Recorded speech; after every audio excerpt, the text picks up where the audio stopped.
సుజనా చౌదరి గారు మంచి మెజారిటీతో గెలవబోతా ఉన్నారు. కైకలూరు నుండి పోటీ చేసినటువంటి మాజీ మంత్రి శ్రీ కామినేని శ్రీనివాస్ గారు గెలవబోతా ఉన్నారు. అలాగే విశాఖపట్నం నార్త్ నుండి పోటీ చేసినటువంటి విష్ణుకుమార్ రాజు గారు కూడా గట్టి పోటీ ఎదుర్కొంటున్నారు. వారు కూడా గెలిచేటువంటి అవకాశాలు ఉన్నవి. తర్వాత జనసేన 21 స్థానాలు పొందినటువంటి జనసేన 21 అసెంబ్లీ స్థానాలు 2 పార్లమెంటు స్థానాల్లో వాళ్ళు పోటీ చేయడం జరిగింది. జనసేన 2 పార్లమెంటు స్థానాల్లో గెలవబోతా ఉంది.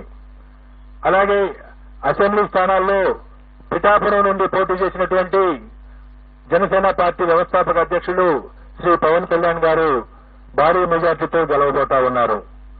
అలాగే ఆ పార్టీలో మరొక ముఖ్య నాయకుడైనటువంటి శ్రీ నాదెండ్ల మనోహర్ గారు గుంటూరు జిల్లా తెనాలి నుండి గెలవబోతా ఉన్నారు.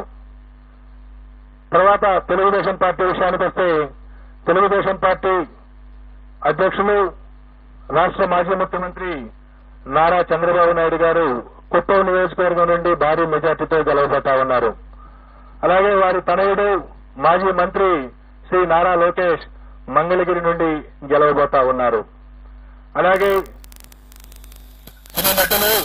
శ్రీ నందమూరి బాలకృష్ణ గారు హిందూపురం నియోజకవర్గం నుండి మంచి మెజారిటీతో గెలవబోతా ఉన్నారు. ఈ విధంగా ప్రతిపక్ష పార్టీలకు సంబంధించి ముఖ్య నాయకుల విషయాన్ని చూసుకున్న తర్వాత ఆంధ్రప్రదేశ్ అధికారంలో ఉన్నటువంటి వైఎస్ఆర్ కాంగ్రెస్ పార్టీ యొక్క మంత్రివర్గంలో అనేక మంది మంత్రివర్గ సభ్యులు తీవ్రమైనటువంటి పోటీ ఎదుర్కొంటున్నారు. కొద్దిమంది ఓటమి చవిచూడబోతా ఉన్నారు. ఇందులో ముఖ్యంగా మనం ఆంధ్రప్రదేశ్ ముఖ్యమంత్రి శ్రీ వైఎస్ జగన్మోహన్ రెడ్డి గారు పులివెందుల అసెంబ్లీ నియోజకవర్గం నుండి భారీ మెజార్టీతో గెలవబోతా ఉన్నారు. అలాగే సిదిరి అప్పలరాజు గారు ప్రస్తుత మంత్రి పలాస నుండి ఓటమి చవిచూడబోతా ఉన్నారు. అలాగే ధర్మాన ప్రసాదరావు గారు శ్రీకాకుళం అసెంబ్లీ నియోజకవర్గం నుండి వారు గట్టి పోటీ ఎదుర్కోబోతున్నారు. నేను ఎక్కడైతే గట్టి పోటీ అని సంబోధిస్తానో అక్కడ మా మార్జిన్ ఆఫ్ ఎర్రర్ ఏదైతే ఉంటుందో +or-3% కు లోబడి ఫలితం ఉండే అవకాశం ఉంటుంది. కాబట్టి +or-3% ఉన్న దగ్గర నేను గట్టి పోటీ అని సంబోధించడం జరుగుతుంది. అలాగే పీడిక రాజన్న దొర సాలూరు అసెంబ్లీ నియోజకవర్గం నుండి గెలుపొందబోతా ఉన్నారు. అలాగే బొత్స సత్యనారాయణ గారు ప్రస్తుత మంత్రి మాజీ పిసిసి అధ్యక్షులు చీపురుపల్లి అసెంబ్లీ నియోజకవర్గం నుండి మంచి మెజారిటీతో గెలుపొందబోతా ఉన్నారు. అలాగే గుడివాడ అమర్నాథ్ గారు రాష్ట్ర ఐటీ శాఖ మంత్రులు గుడివాడ అమర్నాథ్ గారు గతంలో అనకాపల్లి నుండి ప్రాతినిధ్యం వహించారు. ప్రస్తుతం గాజువాక నుండి పోటీ చేస్తున్నారు. వారు ఓటమి చవిచూడబోతా ఉన్నారు. అలాగే పినిపే విశ్వరూప్ గారు వారు అమలాపురం శాసనసభ నుండి పోటీ చేస్తున్నారు. వారు గెలవబోతా ఉన్నారు. అలాగే కారుమూరి నాగేశ్వరరావు గారు వారు తణుకు నుండి ప్రాతినిధ్యం వహిస్తా ఉన్నారు. వారు రాష్ట్ర మంత్రి. వారు ఓటమి చవిచూడబోతా ఉన్నారు. అలాగే చెల్లిపోయిన వేణుగోపాల్ గారు రాజమండ్రి రూరల్ నుండి ప్రాతినిధ్యం వహిస్తా ఉన్నారు. మంత్రి. వారు కూడా ఓటమి చవిచూడబోతా ఉన్నారు.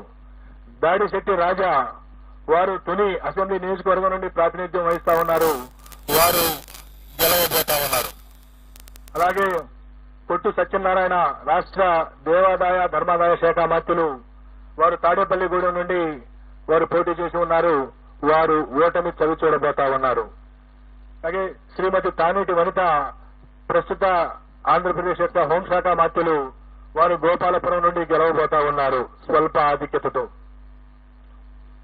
అలాగే జోగి రమేష్ గారు ప్రస్తుత రాష్ట్ర మంత్రి. వారు పెనమలూరు నియోజకవర్గం నుండి గతంలో పెడన నియోజకవర్గం నుండి శాసనసభ్యులుగా ఉన్నారు. ఈ ఎన్నికల కోసం పెనమలూరు నుండి పోటీ చేశారు. వారు గట్టి పోటీ ఎదుర్కొనబోతా ఉన్నారు.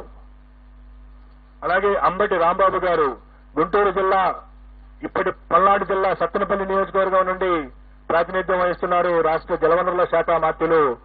వారు గట్టి పోటీ ఎదుర్కొనబోతా ఉన్నారు.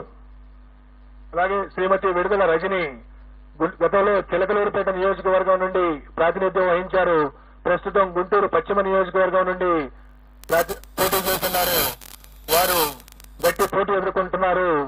స్వల్ప తేడాతో ఓటమి చవిచూసే అవకాశం ఉంది. శ్రీ మేరుగ నాగార్జున గారు గతంలో గుంటూరు జిల్లా వేమూరు నియోజకవర్గం నుండి ప్రాతినిధ్యం వహించారు. ప్రస్తుతం ప్రకాశం జిల్లా సంతనూతలపాడు నుండి పోటీ చేస్తున్నారు. వారు గట్టి పోటీ ఎదుర్కొంటున్నారు.